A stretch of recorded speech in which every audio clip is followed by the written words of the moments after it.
And just as she was praying, I had this picture of him stood on a bridge very vividly, about to jump and end his life, but couldn't ignore it, like heart beating, God really prompting me to share it. And his eyes popped open and were filled with tears. And he looked at me and he looked at Libby and he said, "How do you know?" Well, welcome everybody. This is Simon Guilbeault, and it's the podcast is called Inspired with Simon Guilbeault. And so my new guest this week is called Jodie Lintern. Welcome, Jodie. Hello, good to be here. It's so good. And what's a bit weird is that Jodie is our lodger. So we're actually in the same house right now, but more than a lodger, she is a great buddy. Her story, which we're about to hear more about in very brief, she doesn't want to be sort of pigeonholed as this, but she was a pro footballer. Retired very young and has had a remarkable amount of exciting, dynamic stuff packed into her 25 odd years. Quite odd years, aren't they? So like anyway, Jodie, let's just get cracking straight away. It's so good to have you, and you are a gift to our family. We love living with you. Interesting enough, I didn't tell you this, but I was chatting to Grace, our 13-year-old, the other day, and we were talking about being an encouragement to others. And I said, "Who's your most encouraging friend?" And she said, "Jodie." So No. You're her big number one encouraging friend. So we love that. Anyway, Jodie, look let's just get cracking. And looking back at get a bit of context in terms of your upbringing. So you're getting into your teens. I'm guessing, is that where sort of rebelliousness and stuff kicked in? Tell us a bit about that. Yeah, I mean, I found myself in a gang of friends that we loved causing trouble, and it was very accessible. Trouble was very accessible where we lived, and so commonly, I had a great group of friends, but you could often find me out and about setting fires to bins, running away from knocking on doors or causing a bit of trouble. We're familiar with that in our house, unfortunately. I hope that wasn't your influence. We've been in trouble.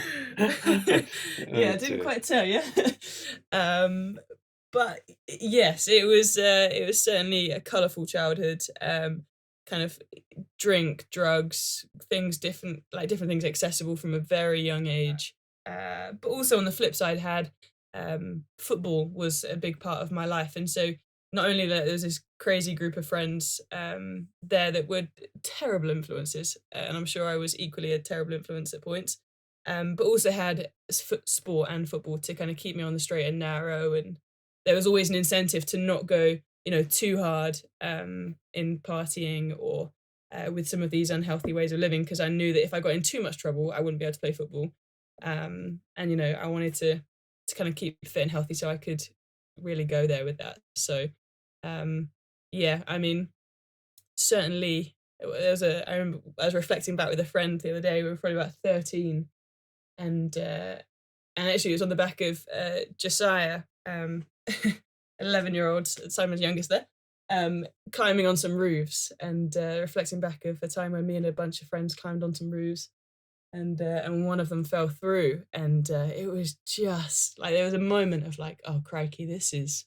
it's pretty crazy, and certainly caused some drama in the local town with a bunch of us youths falling through roofs. But yeah, it was a wild time.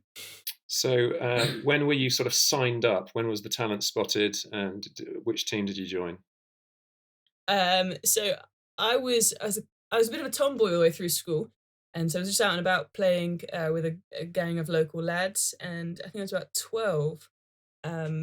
When a scout for Coventry City, so probably about 45 minutes away, picked up some of the boys and was like, "You guys have got a bit of talent," but also spotted something in me, which was pretty cool. And so I was a goalkeeper for a long time, and largely it started because I didn't really get on well with the girls, wanted to hang out with the guys, but they told me I wasn't good enough at football, so I had to stand in the goal. And so if I wanted to play, I had to defend their shots. And so I got picked up by this scout at 12, and then the following week, just before my formal trial, I saved the most incredible penalty, but broke my wrist, and so I was pretty gutted, and I was in this bright red cast because I was a massive Liverpool fan, and they told me not to play football, and I remember my teacher at the time in primary school coming and dragging me out of that. We had a football cage where me and the boys would play, dragging me out of there, being like, "Do not ruin this for yourself. Like, let yourself heal. Get back on, get back between the sticks, and go again." And so after a bit of a stint there, letting the wrist heal, I was then playing for Coventry City at that time. And then you were England under-19 goalkeeper, so things are going very well. Was it super rigid? I mean, was it the age of professionalism kicking in? How disciplined that was all that stuff? Yeah, it was so early days of kind of women's football really going big there. And I was very privileged in that a goalkeeper is a very niche position, right? Like you're a bit of a crazy. They often say to be a goalkeeper, you got to have a bit of craziness about you. And it just so happened that I was a bit nuts, would throw myself at anything, enjoyed the game, and so it's it was quite limited, as in how many half decent goalkeepers there were around the country. Um, and it was the edge of professionalism really in women's sport, and kind of like the young academy football kind of catching up with the guys, and that transfer between grassroots and academy to professional football wasn't so slick, um, but was very fortunate to get into a good space there. So Coventry was great. Um, Certainly, like, it was a big ask. I was training 3 4 times a week and traveling around the country playing, but not enough to kind of not have fun as well. So that's kind of like the start of that. And any career highlights, any great moments you want to share? Oh, there's certainly a few. Um, oh man, I remember one of my biggest games for Coventry City. It was in the FA Cup final against Derby County.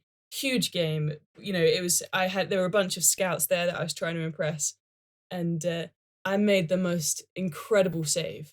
And I always tell this story. I was telling the story a little while back, and I asked some friends and my mum about it, and it turns out I've remembered it horribly wrong. So I'll tell you my version of events. Massive game, loads of scouts there. Crux of the game, kind of 75 minutes, we're drawing. This girl comes down the wing, pings it in. Their striker gets the head on it, and I make the most incredible save, backtracking. I'm doing the actions right now, you can't see me, but I'm backtracking. I tip the ball up, and it hits the crossbar. And at this time, I come down like an absolute, I don't know, potato or ungraceful elephant or whatever, smack my head on the goalpost and knock myself out. And there's a transition time here where apparently my mum runs over from the stands. She falls over the guide ropes, and it's like an absolute shit. And then I'm on a stretcher, totally undignified. I pee myself, uh, Too much info. and it's oh yeah, definitely too much there. But I thought I'd saved the game. Turns out I didn't actually save the goal. The ball went in after I made the initial save, and the goal counted. So I wasn't quite the hero. Oh, well. Yeah. I mean, there's all sorts of stories of throwing up and awful tackles and terrible saves, but maybe they're for another time. All right. And then I know we talk about your sort of rogue lifestyle you're making off the pitch. So some discipline, but actually off the pitch, things going a bit haywire. When Mm. did that sort of, yeah, I mean, as things progress, when did that begin to change? Yeah, so I'd made the transition out of Coventry City at this point then to Birmingham City, where kind of the professionalism really took a step up. And I think I wasn't ready. I wasn't ready. I moved out of home just before my 16th birthday to go and play there. Started to face kind of some of the first bits of rejection and not knowing how to handle myself. And at this point as well, my mum was diagnosed with breast cancer at this point. So I think all of that in combination, not really knowing how to deal with a bit of rejection, like I sacked it all in quite quickly. Picked up a bit of an injury on my shoulder, and just saw all of these things as really a way out. But there was part of me that wanted to carry on pushing it, and so kind of explored this route of university over in the States, got myself a scholarship there, and then I had I had a car crash that I broke a couple of ribs, and they basically said try again next year. And I think at that point I think I'd taken all of these things as just too many blocks, and that for me where some of like my like kind of young teen experiences of drink and drugs, and unhealthy ways of living.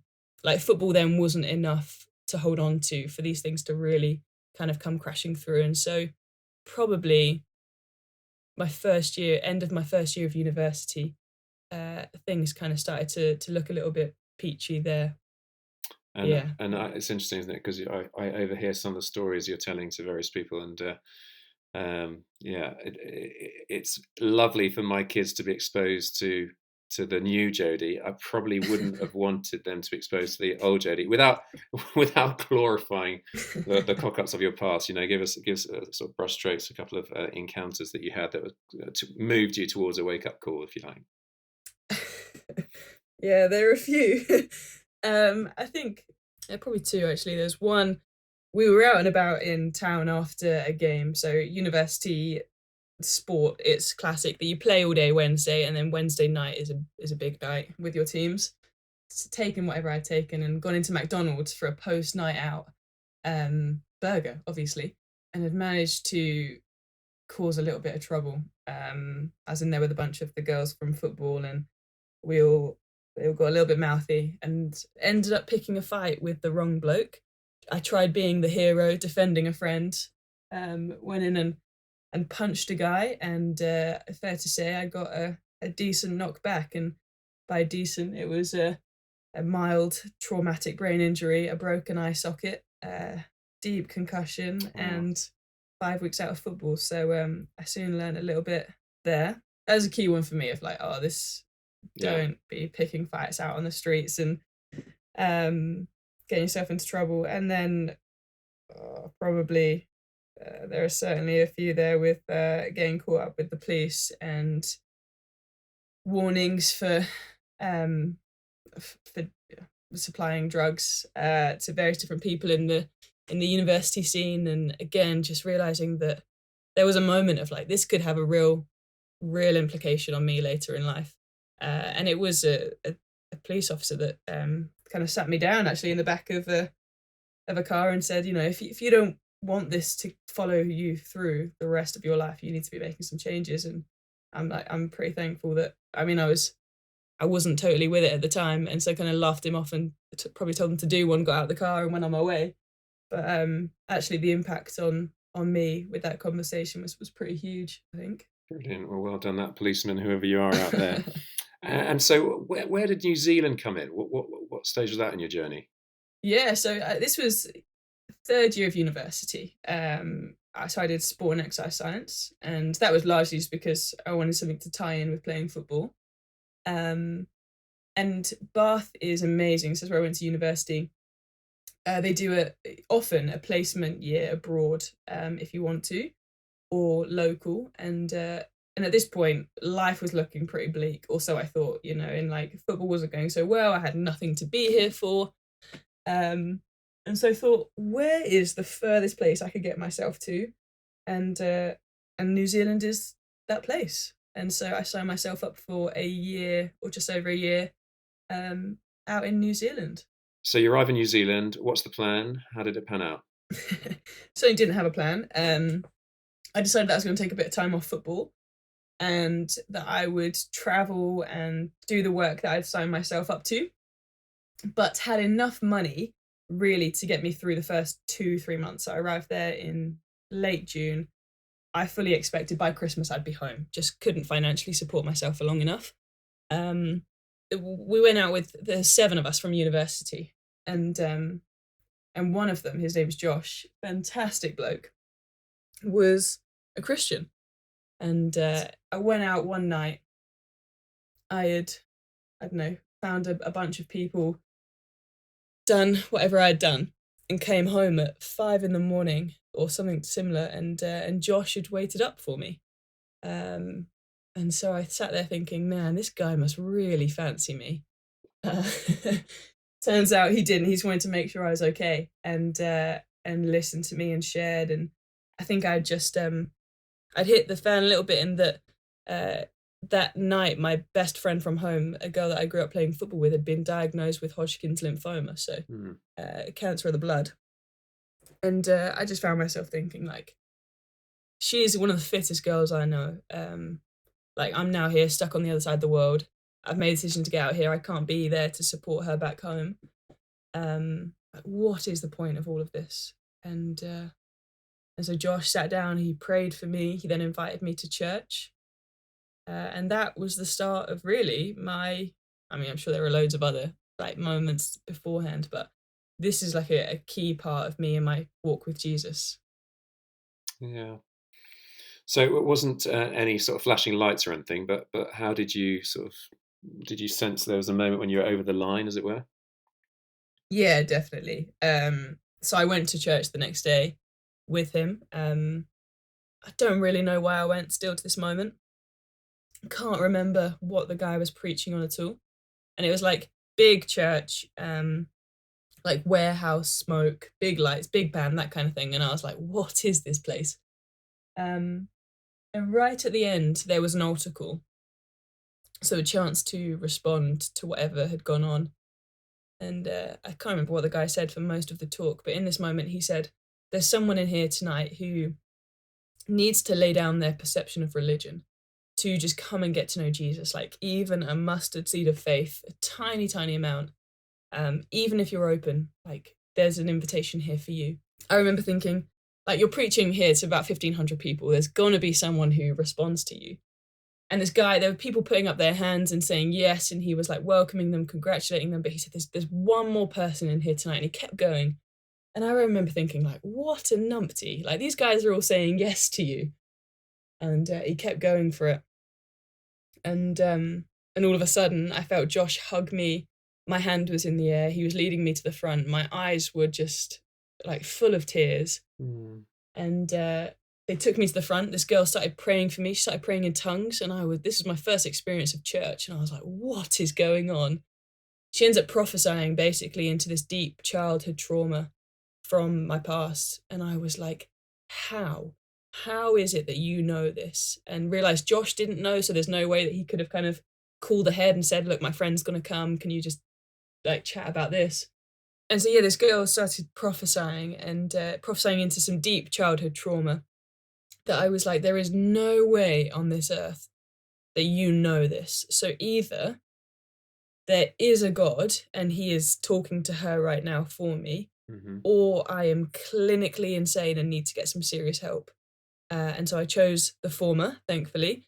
And that was, I mean, that was a big moment for me where it was like, oh man, I think God is real. I think he's speaking to me right now.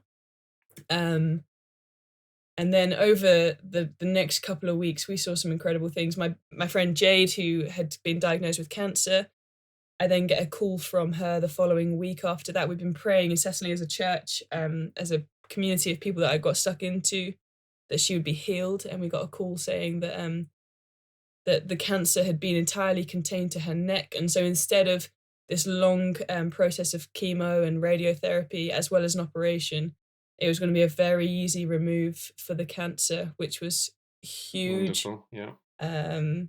We also got, in terms of financial provision, I was so, like I said, I think I was expecting to be out there for a couple of months. But I got a call from university saying because of my past in like football experiences and kind of achievements there with various different things, they were going to give me £5,000 to make sure I could stay out there for the year. A nice one.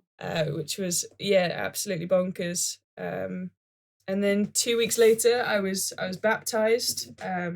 It was a totally new way of living within a very short space of time. So it was quite the whirlwind. And then you shared, am I right? You shared your baptism news with your colleagues, and how did that go down? Yeah, I was pretty bold with some of these conversations. I think, experiencing this new life, I was like, everyone needs to know. I first put it on Facebook, a video of me getting baptized. A bunch of my football friends back here had like an intervention where they thought I was taking the mick, and they were like, Jodie, this joke has gone too far now. You're offending a lot of people. And I was like, no, it's real. And then the following Monday, after the baptism, I went into work, sat down around this table with some of the big dogs of the charity that I was working for, and they asked me what I'd been up to this last week. They meant what have you been doing, like 9 to 5 professionally? Can you share some highlights of your meetings and stuff? And I was like, well, funny you should ask. I got baptized and kicked off with this huge story about what had happened. Brilliant. And it was the most awkward moment. They just looked at me, looked at the person next to me and was like, so, Chris, how about you? They didn't care for it at all. So a few months ago, was that a steep learning curve? I mean, probably a lot of your lifestyle needed addressing. Yes. Yeah, lots of it. And very thankful to have had a bunch of people around me that loved me, and also challenged me, like, very head on. But also there was a moment where, in terms of, for me, like, I hadn't touched any form of drug since that moment. It was actually the night before my baptism was the last night I ever did any form of drug, and that was I felt like that was a moment of like, oh no, I'm about to give all of this up. Like, I think Jesus wants me to, to never do this again. And so very fortunate that there was a moment where actually God just broke in and did a lot of that work for me. So feel very fortunate there. Um, and then it has been a long journey of addressing some of my very unhealthy habits with drink and relationships, and just general way of living. So yeah, very thankful for a good bunch of people challenging that, and also Holy Spirit just really convicting me and changing my life from the inside out pretty quickly. Yeah. So wonderful. So you come back to England, and you are basically, the Bible talks about being a new creation, doesn't it? And Mm. a whole bunch of new friends, same old friends. People looking at you thinking, "What on earth has happened?" Family, how do they respond? Yes, I don't think anyone could quite believe it. Family were an interesting one. They were pretty worried that I'd been caught up in some kind of cult movement, and so had lots of questions, but were really supportive in the ways that they knew how to be. So I was very thankful for that. Um, Friends generally, I had there was a whole bunch that were very supportive and very inquisitive, and actually I saw more people in that time say yes to Jesus than I ever have done before. But also there were a bunch that were like, "You are totally off your rocker," and just yeah, it changed a lot of different friendship dynamics. Um, so yes, I go back to England for my final year of university, and a huge array of different responses. Like I said, a bunch of people thought I was taking the mick. Um, my family You were were just pretty about the least likely person, weren't you, to have experienced this? absolutely, and like a pretty active atheist in the run up to this. Like I'd lived with with a Christian in my first year. Had read the Gospels, would argue my way through them, would try and argue his way out of them. Um, and so kind of knew a little bit about it, and was quite active in my views. I certainly wasn't too passive. And so when I started sharing this, people genuinely thought I was nuts. And it kind of kickstarted something with a whole bunch of my friends that were so curious, like, is this actually legit? Um, that they gave their lives to Jesus. I mean, myself and a friend who I was playing football with at the time, we hosted a dinner with 20 of the football girls at the time. 10 of them came to church the following Sunday. A couple of them said yes to Jesus again in a time of response. And so, like, there were a lot of people around me that saw this change of life, and they were like, wow, there's got to be something here. Um, Also a whole bunch of people that thought I was absolutely bonkers, and so, have lost friendships along the way. Um, but again, got back to Bath, was swept up by a community of Jesus lovers, who have supported me along the way. So, um, yeah, there are a few people that have seen the whole of Jodie, and I'm sure would have some colourful stories to tell if they ever got the chance. Folks, I would just love it if you're enjoying Inspired with Simon Gilbert, if you could get others to hear about it. So could you spread the word? Could you subscribe to the podcast? Could you give it a 5-star rating on iTunes so that more people get to see it? And if you want to be in touch with me, simongilbert.com and various social media platforms. Okay, back to the podcast. Yeah, I mean, I know as you talk about your past, you're sort of dialing down because there's a lot in there. So they get, you get plugged into to student work. You did you become a student worker straight away, or what was the timescale there? Yeah, so I was kind of midway through my final year of university, and obviously professional footballer was now no longer on the table at this point. I think I'd kind of conceded that one, realised I was playing football for a bunch of reasons that I needed to address in terms of pride and, being a very big fish in a very small pond and all of the things that brought with that. And so started to question like, well, what is next for me after graduating, if not football? And the church here in Bath, they were offering a bunch of kind of internships or come alongside, serve the church, figure out what God is calling you into. And so I thought, go on then, I will do a year of that. 3.5 years later, I'm still here. Uh, so within that first year, I got stuck into student work and very passionate about students and I guess university really being a pivotal time of people questioning things, being open to new experiences, being open to the gospel, and really formational years. And so I got incredibly passionate about that and wanted to see people in the student field really get set on fire for the gospel. And so put my hand to some things in there, fell in love with it, realized that this might be some of the stuff that God is calling me into long term in terms of sharing my story and sharing God's story, and inviting people into this move. And I've just continued to fall more and more in love with what I do, more and more in love with the city, with the people that I work with. And so, yeah, what I thought was going to be kind of a bit of a year trying to figure out what God is doing, I'm still here and absolutely loving it.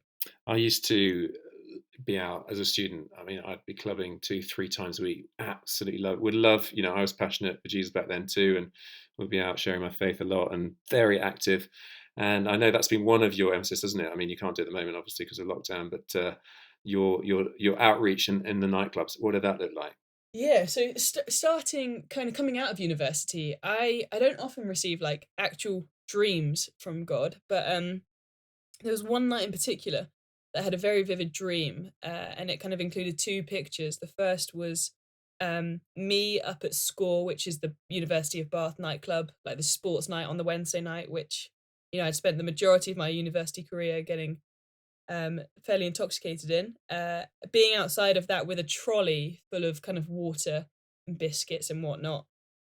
And the second dream was hosting this massive banquet of students really, and so I kind of took some of this to the pastors at the church, and they basically said yes, like go and do this. And so from week one of my internship, I went to Lidl, filled up my car with crates of water and crisps and bourbon biscuits and lollies, and took a bunch of the students that I'd connected in with over those months straight up to campus, and that kind of kicked off what we call serving Score. So yeah, every Wednesday after that week we were up there with a trolley full of stuff and just serving the students, making sure they were safe, chatting to them, praying for them, inviting them into relationship with Jesus, and generally just having a really great time up there. So, yeah, deeply passionate about it, and yeah, cannot wait to get back out to the nightclubs again. Brilliant. And you mentioned banquet. What was that? Oh yeah, that was a good time. So I'm a terrible cook, getting better. Yeah, much better. Thank you. But and so when I had this kind of dream, I was like, what on earth does that mean? I ain't cooking for like any more than myself and my pesto pasta. Um, but I really couldn't kind of let go of this. And so I started to dream with God and some of the students that I was working with at the time.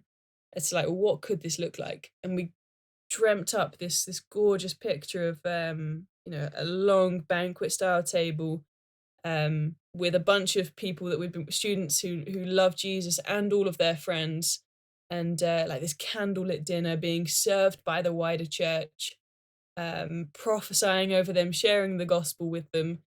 Um, and so we made that happen. We kind of said, okay, well, how much do we need to make this happen? Um, And with kind of some generosity from people in church serving us, etc., we thought, okay, £200 to get ourselves a venue, to get the basics of what we need. And lo and behold, the following day, it was nuts. The following day, I received an envelope through my door where I was living at the time, just marked with Jodie on the front of it, with 200 quid in cash just stuffed into the envelope. Beautiful. Love it when that And happens. it was, oh my word, it was so amazing. And so that released us really as a student group. There were 15 students who each invited 3 friends. Um, the wider church, some of our young adults, and wider in the church here, kind of got involved and went and did the food shop for us, helped us book a venue. We served, I think it was fajitas, or something lovely, to 60 odd people. Um, we had placemats with their names on them, so we got them to kind of sign up beforehand with named cards, and we got some of the guys who particularly gifted in kind of giving prophetic words or sharing things from God for other people, where they wrote some very specific and lovely, encouraging messages for each person by name, and then at the end of the dinner, shared the gospel, and it was a beautiful night of just kind of church being church and the kingdom being released. So it was lovely. It was really cool.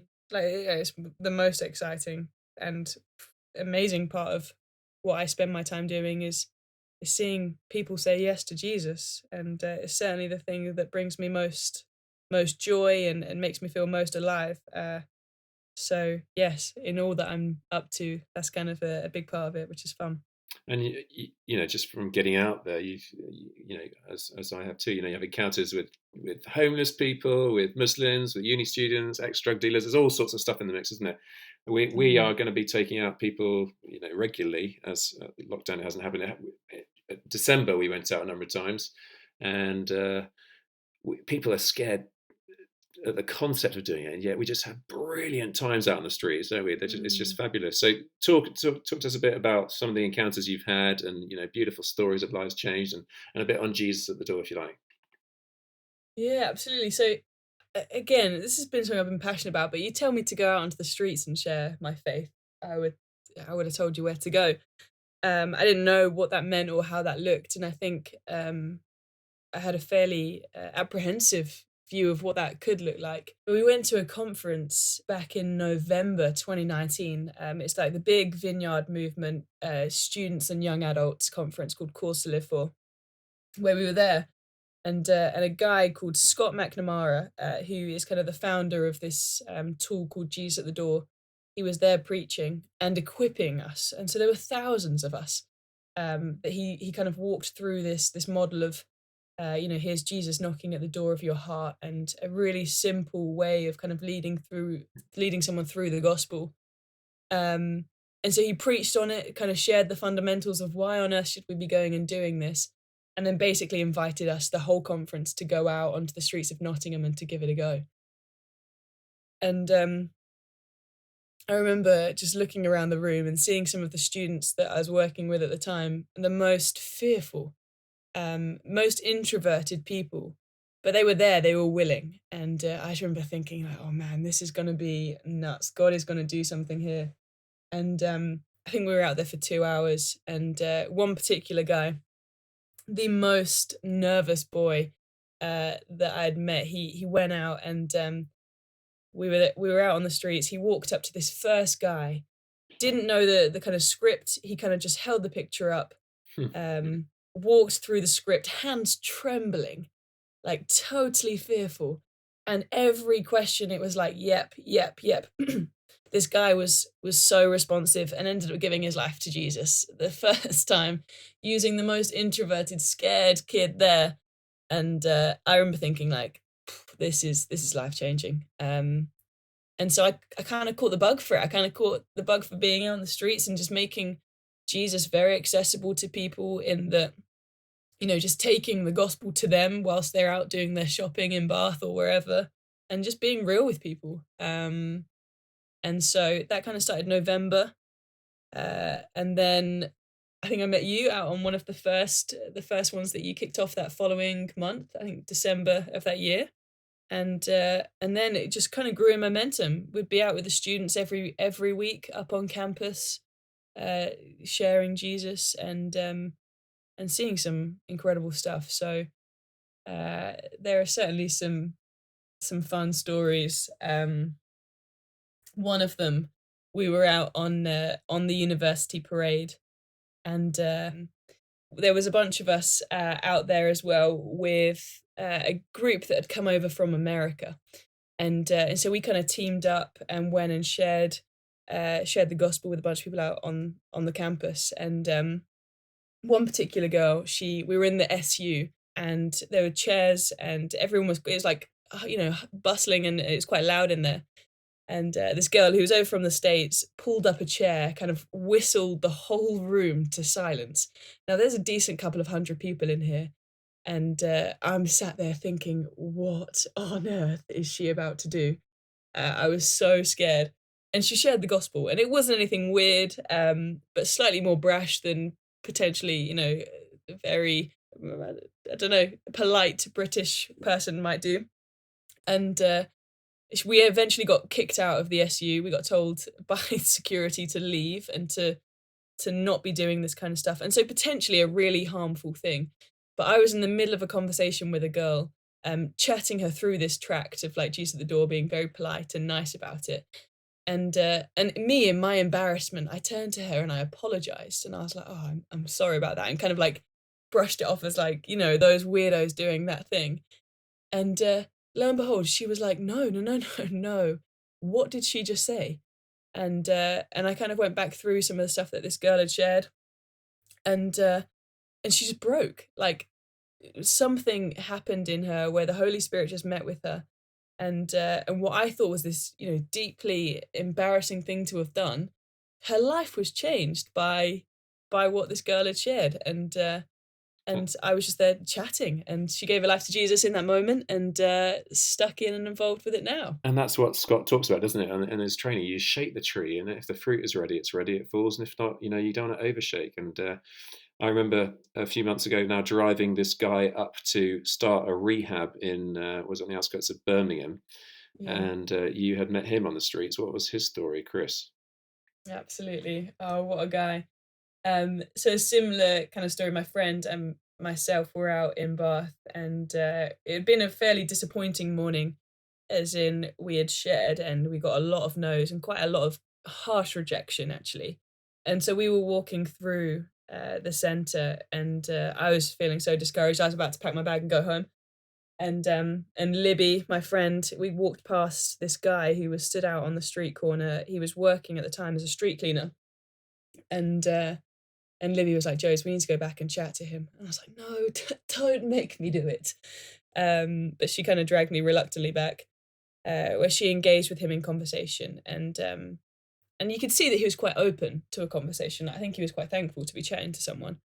Um, and Libby eventually talks him through kind of what we were out there doing, and she asked to pray for him, and he says yes. And just as she was praying, I had this picture um, of him stood on a bridge very vividly, um, about to jump and end his life. And I was like, crikey, I cannot share that with him. Like, if this is wrong, this is going to be horrific. But couldn't ignore it, like heart beating, God really prompting me to share it. And so I did that, and I kind of, teed it up as like, if this is wrong, then please ignore me. But here's this picture I just had. And his eyes popped open and were filled with tears. And he looked at me and he looked at Libby and he said, "How do you know? How did you know?" And it turns out just a number of days before, he'd been stood on that exact bridge that I had described, about to end his own life. Mm. And a number of kind of like small signs that he'd picked up on. He was led off the bridge by what now we'd describe as, the Holy Spirit. But he had found a Bible in his path on the way home that he kind of just disregarded. And then when he met us, he was like, "Oh man, I think Jesus is asking me something." And Libby gave him the invitation to kind of turn from his old ways, to put his trust into Jesus and to enter into new life with him. And Chris was like, "Yes, yes, what do I have to do?" and kind of prayed along with us. And then a couple of days later, he came back for dinner here and absolutely loved that. And we just cracked open the Bible with him after dinner, and it was just lovely. But was still stuck in some old ways in terms of drug addiction. But a number of months later, you can see Jesus just working things out in his life. And he got in touch with me and said, "Look, I need to make some changes here. I need to get out of where I am at the moment. I need to get away from some of the people that are holding me back with this life." He came to me with a bunch of different kind of rehab facilities, and we managed to get him to an amazing one, like say up on the edge of Birmingham. And he's now been there for a number of months, like sober. He's moved out into a kind of halfway house. Is busy serving in the community around him. Is going to church weekly. Is sharing his story wherever he can. So beautiful. And it is just a gorgeous, gorgeous time there. Yeah, loving it. Now, listen, we're running out of time. I Mm. had want to talk to you about, you'd had this job offer. Clearly, you're very switched on and capable, and so you've been offering lots of money to go and work with this guy. But you felt that you should be staying here, engaging with students. There's a cost to being all in with your faith, but I don't think it was a bit of a test, wasn't it? I don't think you're reluctantly all in. You are absolutely all in, and I love it again that we get to live with you. You model that for the kids. You're a great influence on them. And then just again, because of time, why don't we just hear about Mm. how it's impacted your family? And I know that you had one person that you had that was the least likely in your whole life to encounter Christ, and yet he has. So just tell us that in closing. Absolutely. Big shout out here now to yeah, my brother Bradley. Yo, Bradley. Woo! Who was absolutely the least likely person in my life to say yes to Jesus. Both my mum and dad have been on their individual journeys of kind of saying yes to him in various different ways and getting to know him. But Bradley was not at all interested. On paper, the least likely person in that some of the ways he was living. He's a gay drag queen who was very very wrapped up in kind of drink and drugs and crazy lifestyle. And so I'd kind of written him off unhelpfully, and continued to pray, continued to invite him along to things, but nothing. And then all of a sudden, we in lockdown started doing some online alphas. It's an amazing course for people who are seeking to know more about the Christian faith. And he invited himself along, got stuck in, and I think week 4 we do kind of like a Holy Spirit morning where we give an opportunity to be filled with the Holy Spirit. And Bradley would say that was the moment where he experienced God for the first time. I think he was down the bottom of the garden, high at this time, and experienced God for the first time. And kind of told me, and I was like, maybe it was the drugs. But he was absolutely adamant, no, this is God. And me and my skepticism kind of wrote him off. But he goes again, sober, encounters God, and gives his life to Jesus in a beautiful way. Is laid down a lot of that stuff that he was involved with before. Is having his life transformed from the inside out. Is engaging with processes like counseling and discipleship, real intentional discipleship. He's helping us lead our latest online alpha course, and just inviting his friends, an eclectic bunch of people, also from the gay LGBTQ plus drag scene, to come and get involved and to encounter Jesus. So it's a joy to watch. Absolutely. Yeah. Brad, come over. We haven't got the chance to meet in the flesh yet. Very looking forward to it, and all your buddies and all that scene. God bless them all. Look, time really has run out, but I love it that we've got endless stories, and the Lord's using it plenty. And I mean, have you led anyone to the Lord recently? When's the last time you led someone to the Lord? Yes, last week, a lovely girl got in touch and said, I've met this person on Instagram who shared their faith. I've got loads of questions. Lives about 3 minutes from us. We met in the park. She asked her questions, was very open. And I mean, it was, again, God was already doing his work. All I had to do was offer the invitation, to which she said yes to. We met this morning where she got her first Bible. We read through it together, prayed together. Gorgeous moment again, and some exciting stuff happening here in the city of Bath for sure. Wonderful. Well, listen, guys, in terms of sharing these stories, I suppose I want to build faith in you. I mean, some of you will be listening to that, and you don't know Jesus. You're just like, well, this is all a bit weird, but I'd say give it a go. Jesus at the door is Jesus knocking at the door of your heart. He says, and the handle can only be open from the inside, so you can't be forced to a relationship with Jesus. But the offer is there. He's transformed Jodie's life. He's regularly transforming other people's lives, as we've heard, the likes of Chris and Bradley. And I think for those of us that do follow Jesus, just have the courage to share your faith. And Jodie's, just showing the stories. If it was last week, and when we go out and we shake the tree, and if people are not interested, well, each to his own, and people make their choices. But it's offering people the chance, and we don't need to be on the back foot. We don't need to be ashamed. Let's just share our faith. So listen, Jodie, thanks so much again. We just love you. I'm so glad that you're part of our family, and I would love it if you're listening right now to subscribe to the podcast to keep up to date. Next week we've got a fantastic speaker that's going to share with us. I love it, the variety of my mates in terms of different life stories, and that is Jesus involved in all sorts of different stories. So yeah, you can get other people involved. If you've got an interesting story yourself that you'd love to tell, then do be in touch. But that's the end this week of Inspired, with this time Jodie Lintern with Simon Gilbert. See you next week. God bless you loads. Toodaloo.